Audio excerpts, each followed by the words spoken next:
We are live. We're good? Yep. Okay, so, we do have a quorum. Everyone's here but David Wood that's on the board. And so we'll call the meeting to order. And, do I have a motion to approve the, January 28th, 2025 regular minutes? So moved. Second. Okay. Are there any, additions or corrections to the minutes? Okay, hearing none, all those in favor, say aye. Aye. Anybody opposed? And we do have a number of resolutions today, so, the first one is to elect the chairperson for the, Finger Lakes Regional Land Bank Corporation. So moved.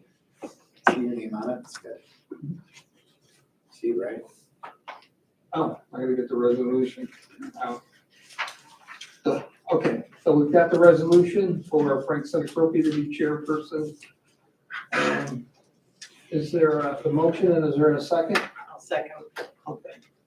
All those, any discussion?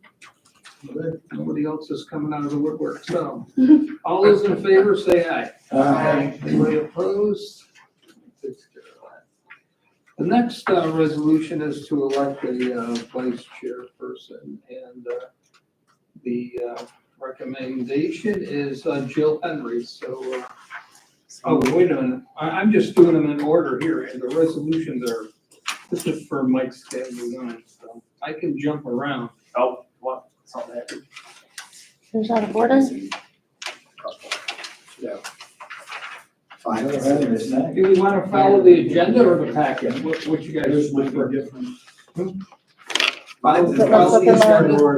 The agenda, right? Yeah, do the agenda. Okay. So the, we're going to do resolution 25-5.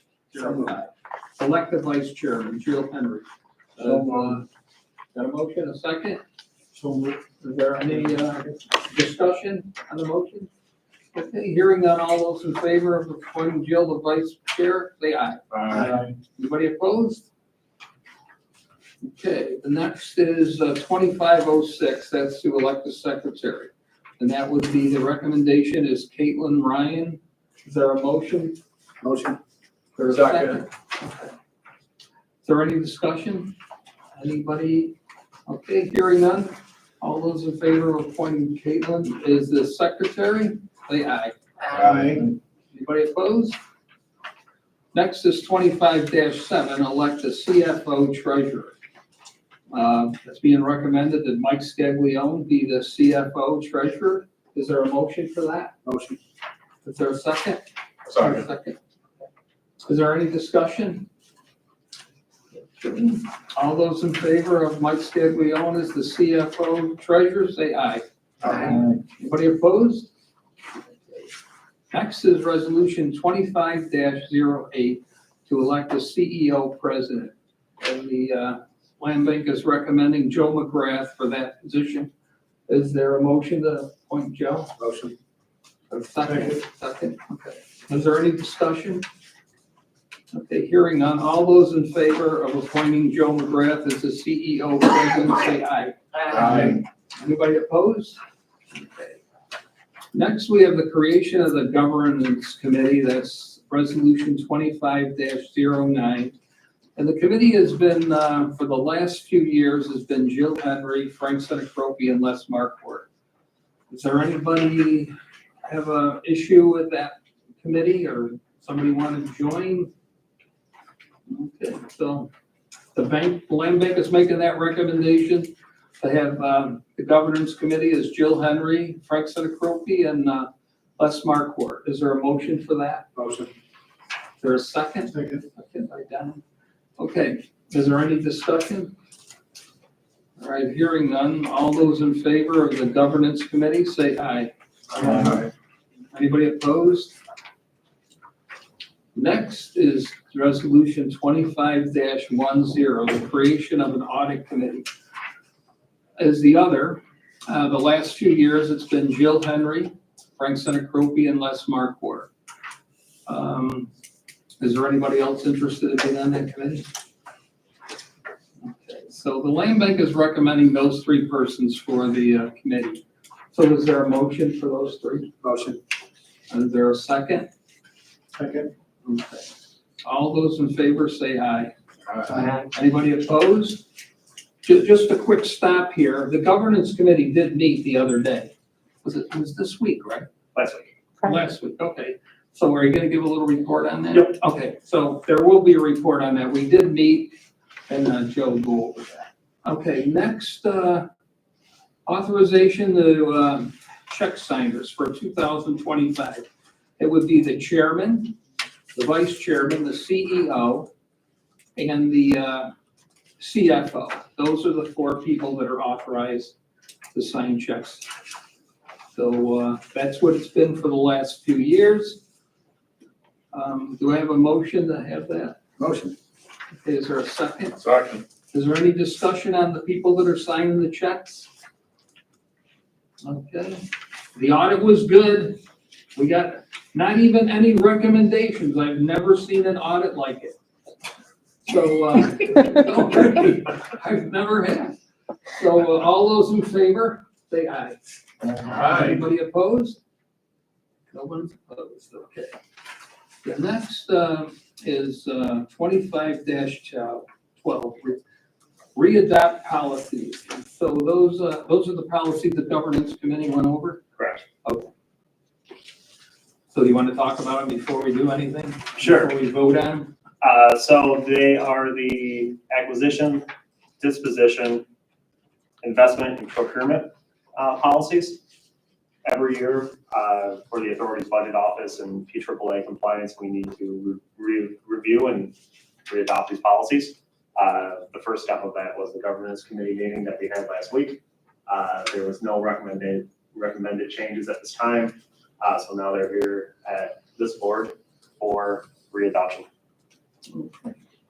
So, do I have a motion for resolution 25-12 to re-adopt the policies? Motion. Do I have a second? Second. Okay. Motion and a second. Is there any discussion on the policies? Okay. All those in favor, say aye. Aye. Anybody opposed? Resolution 25-13, the acceptance of the 2024 financial statement and audit report. Like I said, we got a really very, very good audit. And Mike Scaglione has done a fantastic job, keeping the monthly financial statements up to date. And so things are good. And with the help of the next resolution, we're not too, with the auditors, things are going well financially, and everything is in order. So anybody that wants to review this stuff, and we do the monthly report at every meeting, so everybody has been up to date on the finances. So it's 25, let me get across to the right one. So 25-13, do I have a motion to accept the financial statement and audit report? Motion. Okay, second. Okay, is there any discussion? Okay, hearing none, all those in favor say aye. Aye. Is there anybody opposed? The next resolution, 25-14, is to authorize the appointment of Bauer and Company as our CPAs and accountants. And they've been doing a good job, right, Joe? Yes. And they've helped out quite a bit. And they've helped Joe out too, keeping track of the funds. So appointing them would be a good idea. So is there a motion? Motion. Is there a second? Second. Okay. So we got a motion and a second. Is there any discussion? Hearing then, all those in favor of appointing Bowers and Company, our CPA and accountant, say aye. Aye. Anybody opposed? 25-15 is to authorize the agreement with Mosaic for lawn management. They've been doing our lawn work on the properties that we own now for a number of years, and Joe goes out and inspects. And he is recommending that they, get the contract for this year. They've done a good job, and they're easy to work with. And the land bank is recommending that Mosaic get the job again. So, is there a motion? Motion. No second. Second. All those in favor, say aye. Aye. Now, you're probably gonna talk about this one. Yeah. 25-16, authorize the acceptance of 4 Seneca Lane in Seneca Falls, a donation from the First Presbyterian Church of Seneca Falls. Is there a motion? Motion. Is there a second? Second. Okay, now, we'll have some discussion by Joe. Sure. So the pastor of the Presbyterian Church reached out to Margaret, which is why I've invited the director of mental health to this meeting. And the church's was on the market for a property that they could purchase with their congregation's funds to help address housing issues in Seneca Falls. And they weren't sure what to do after that once they had it.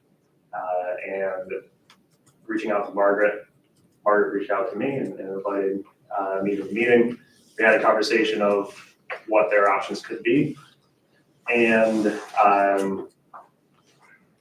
basically I presented the idea of, instead of getting a property off the tax foreclosure process and into the Seneca County housing pipeline, as we talked about at the meeting, the presentations and all of that, starting it with this property instead. So things seem to have come together very quickly after that meeting. The church is looking at this duplex at 4 Seneca Lane in Seneca Falls. It would be one of the nicer houses the land bank's ever had. That being said, it's not very nice at all. So it would need a good amount of work to fix it up, which we do have and we need to spend in our current LBI grant to make sure our percentages are in the correct order for being eligible to apply for the next one. And when we're done, Seneca Housing has stepped up to the plate to own it, manage it, and operate it after that. And the mental health connection is there's a potential that Seneca Housing could lease that property to Lakeview Mental Health, which Margaret's department contracts with for supportive housing and services and that kind of stuff. So that would be kind of a best case scenario for Seneca Housing as well, because then they don't need to manage it directly, operate it directly, they just lease it. Lakeview does all of that through Margaret's department's grant. So that's the idea. I'm sure we'll have hang-ups and issues out along the way, but right now the church is working on setting a closing to buy this thing, and I'm hoping that this board supports accepting a donation after the fact, so we won't be paying for it. We'll use about the $40,000 we have in our grant funding initially on this current grant to stabilize it, asbestos testing, some pre-development work, that kind of stuff. Get as far as we can with that, and then finish it on our next grant, transfer it to Seneca Housing, where they will lease it to Lakeview or just lease it in general.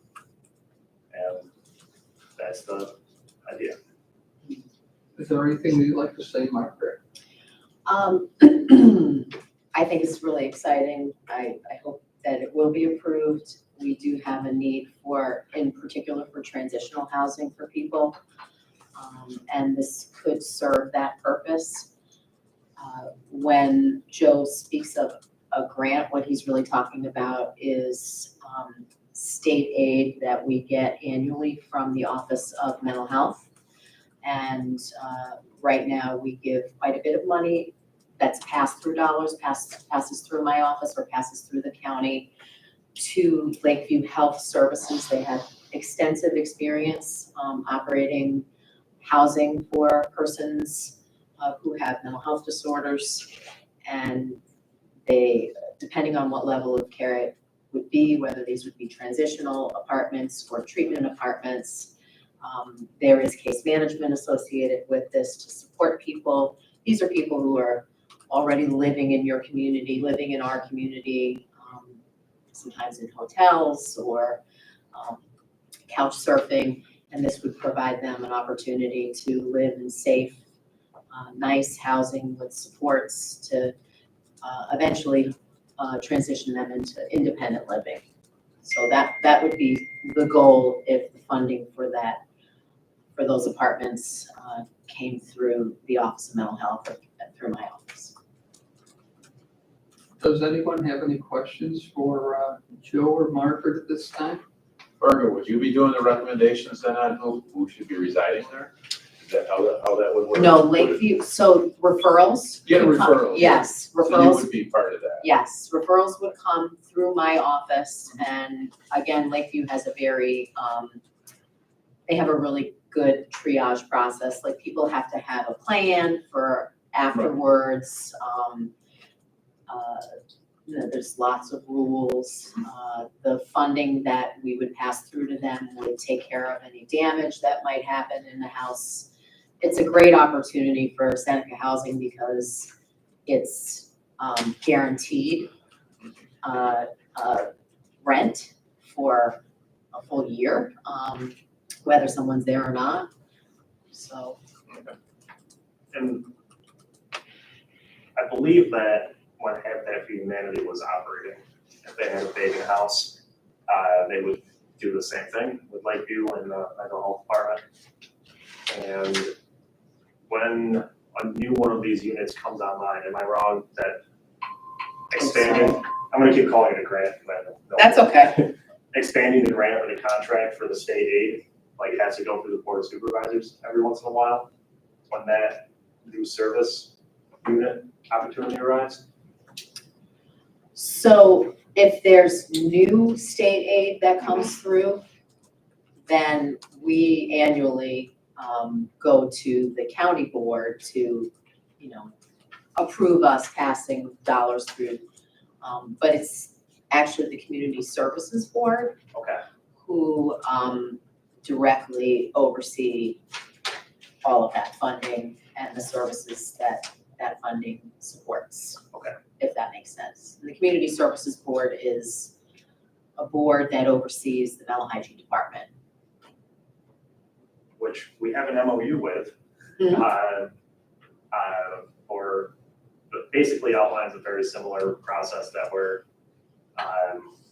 working under with the Flagler project that we're doing in Waterloo right now. So this is very similar to that in many ways, except much easier. Yeah. Yeah. Are there any other questions? This duplex was for sale, Yes, and then the church bought it, and they want to give it to us. and they want to give it to us. Does that fit the rules? Yes, it does. Okay.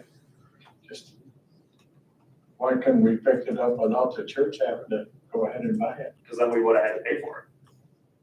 So this way the church can pay for it, and we can spend that $40,000 we have initially to start fixing it up, and they don't have to worry about that. Okay, thank you.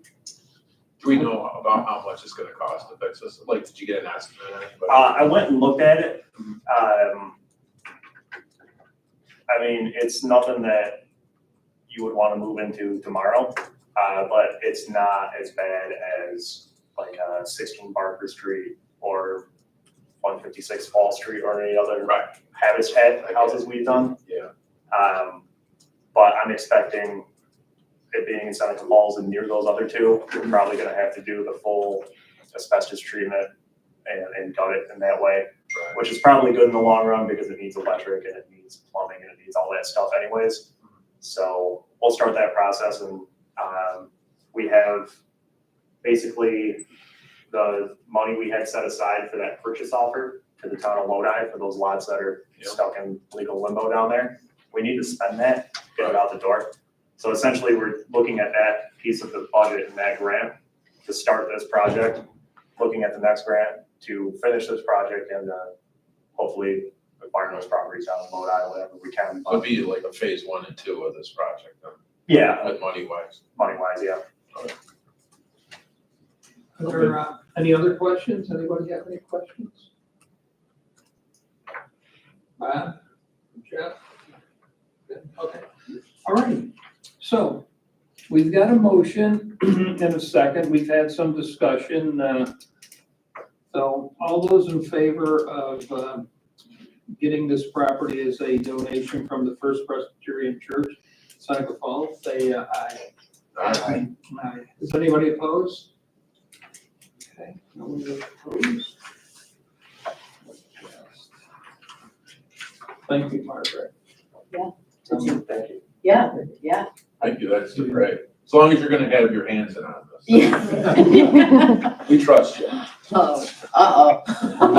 Well, No, I appreciate that. No, it's really exciting and I think it's a wonderful thing that Leah and the church, that this is something that they're interested in doing for our community. It's quite a gift. Yeah, it's incredibly generous. Next, on the agenda, number 4, is the CEO President Report by Joe. And he'll just go through them bullet by bullet. He can go jump around or take them right in order. So Joe, you're in the spotlight. Okay, so the annual report, that's the presentation we give to the board of supervisors every year. That is in your packet, attached to the audit report for your reference, and that was given on 3/11/25, and just wanted to make sure everyone's aware that that was there for PAAA compliance stuff. On the same kind of housekeeping note, we have conflict of interest forms, which I think everybody just signed that needs to. So only Dave Wood, I think, and Michael Scanlio, we need to catch up with.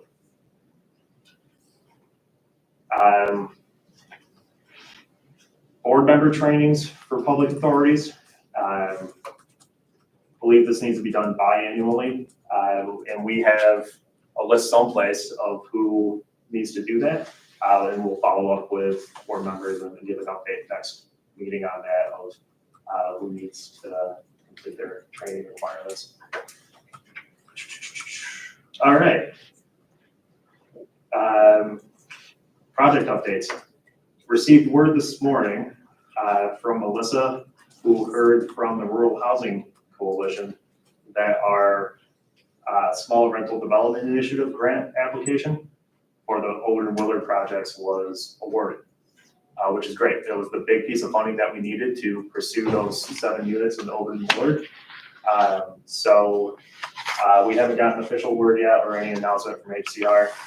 I did find their HCR's board minutes online this morning, and there was a resolution listing us for the $1.5 million for that project, which is great.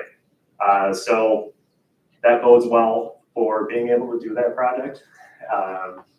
It's the same project that the county committed those ARPA dollars through the trust fund to. So we're got 2 of the 3 big pieces put in place for it. The last one is the next grant for the land bank initiative funding that we're going to be applying for here very soon, also to HCR. And we counted that within our application for this pot of money. So we said we're going to use, I think it was 1.2 million from our next land bank grant for that project as well to make everything work. So they gave us this money. It goes very well that they'll give us the next pot as well to finish it off. This was the one that was the biggest and really the piece that made it all work. So hopefully we get the official word soon, but yeah, there is a board resolution at HCR that says we're getting the money. So that's a good sign. We're working on a couple of little things with that. We were hoping to get to the Romulus Planning Board meeting for the Willard portion of that project at the end of this month for public hearing and scheduling issues and things. It looks like we're going to be getting there in May to do that. It's already been through the planning board, the county planning board. So we're going to time that up. But other than that, once we get the official word in the contracts and everything from HCR, we should be seeing some sort of co-development agreement or something like that come to this board for how we're going to manage construction with Seneca Housing and everything going forward. So we'll have that to look forward to hopefully here soon. The Village of Waterloo Flacker projects. The funding application for that, those are due in sometime around May, we believe. FLAGRA with Monica McCullough, who's also our consultant, is on their side doing the funding applications for that project. We're doing the pre-development, the permitting, and the cost estimates and stuff on our side. So the two of us are working together in that way. The cost per unit, which is what the Office of Temporary Disability uses to grade these grants, essentially. Our cost estimates with 4 units, well, they're very high for their program. So we are looking at upgrading to a duplex at 17 South Walnut, and we're working on an application to get to the village by the end of this week to go from 1 unit to 2 units at that site, which is allowed under the zoning, but we do need to go for a site plan review. So if everything's on track there, we'll have that in place by the application due date in May, and that will bring down the cost per unit by dividing by more units, essentially, to get us in a better position for that grant. But overall, the feedback that we're getting from the state on that one is very good. Still working with Preservation Studios, the historic consultant, to clear up our last SHPO issues. So they need to present a project narrative or a site narrative. They've gotten the pictures done for the state archives, which we needed to submit with negatives and everything in a very certain way to the New York State, because they consider it a historical building, or they'll let us demo it and all that stuff. All that's almost done, and we will be releasing the RFP to demo that soon. There is no asbestos in there, which, yeah, pre-asbestos, which is nice. So that one should be a little bit easier on the demo. So once that is well underway and paid for, we should hit the percentage of 75% spent to be able to apply for the next round of grant funding, where we'll be including the balance for the Seneca housing projects, money for acquisition for the tax foreclosures coming up, and money for the Seneca Falls, Seneca housing duplex, and a couple other things in there as well. So that is the update. Is there any questions for Joe on any of those 6 bullets that he went over? I'd like to say thanks, Joe, for doing all your hard work. And if you would thank all the people that helped you, that would be great. I don't know everybody that, you work with, but if you could tell them we give a big thanks for getting all these grants and stuff. It's very good. Sure. I like to do that when we really get money. Not just the letter, not just the letter. Yeah, what we have is a resolution I found from Googling. But Monica McCullough, who many of you probably remember from doing the strategy, the operational plan a couple years back, is kind of the ringleader for making all of these pieces work together. She has a good sense of how the funding works, and she takes the lead on the funding applications, which means she needs all of the information from the architects and contractors and environmental folks. All of that has to make sense within the terms of the funding application. So I defer to her a lot for what do I need to tell these people to do and to get us to where we need to be to try to move these projects forward. But the team that we brought on to do these things with NX Architecture and AMD Environmental and all of that, they've been great to work with, and looking forward to hopefully getting these done. Thank you. And now, number 5, the attorney's report. I asked it.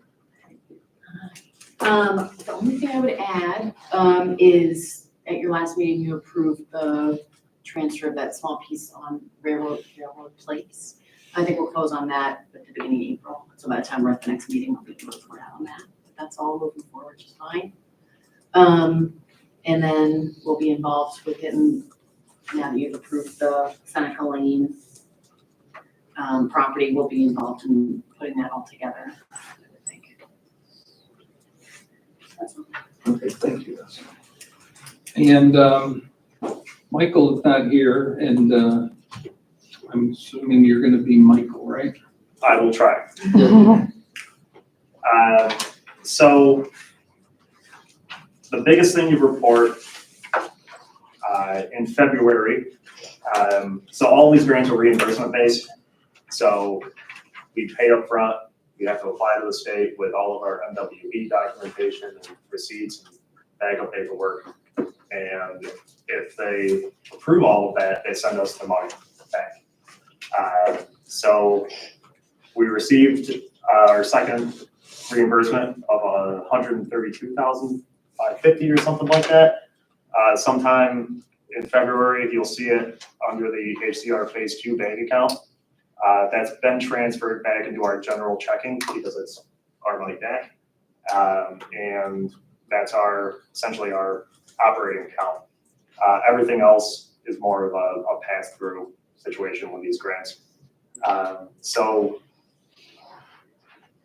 as a reminder though, 60,000 of that is earmarked for the 55 Washington Street project.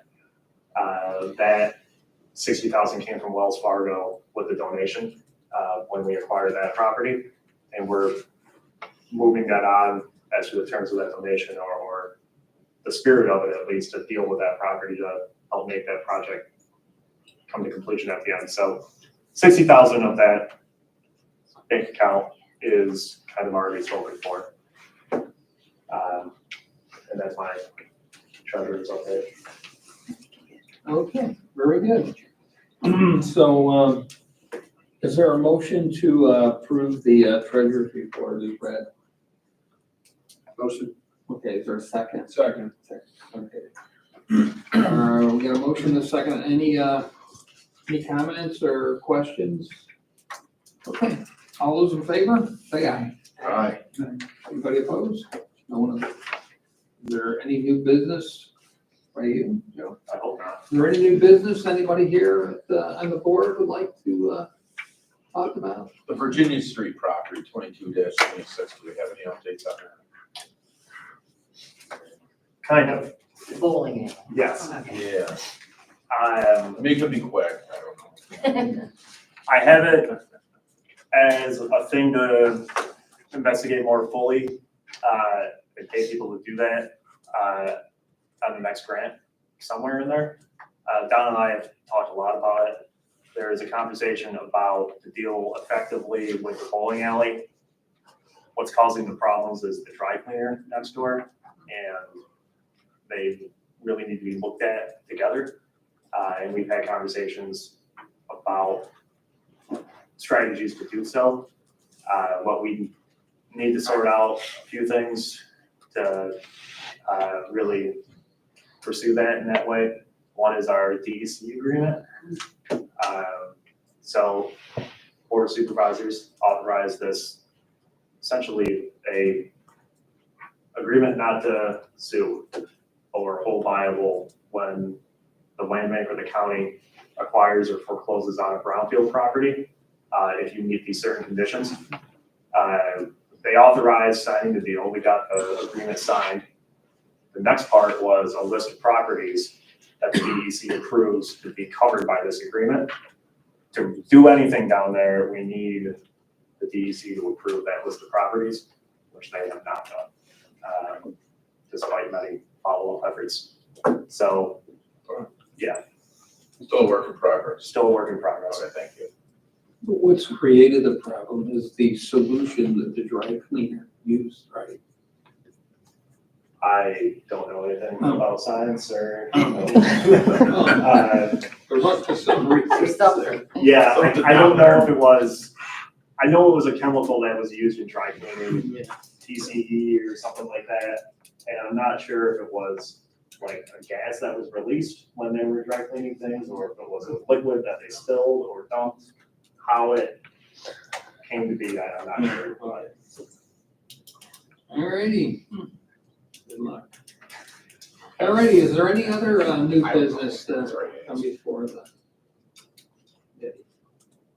Anything? Alright, so before we go, what's the next meeting date? Tuesday, April 22nd.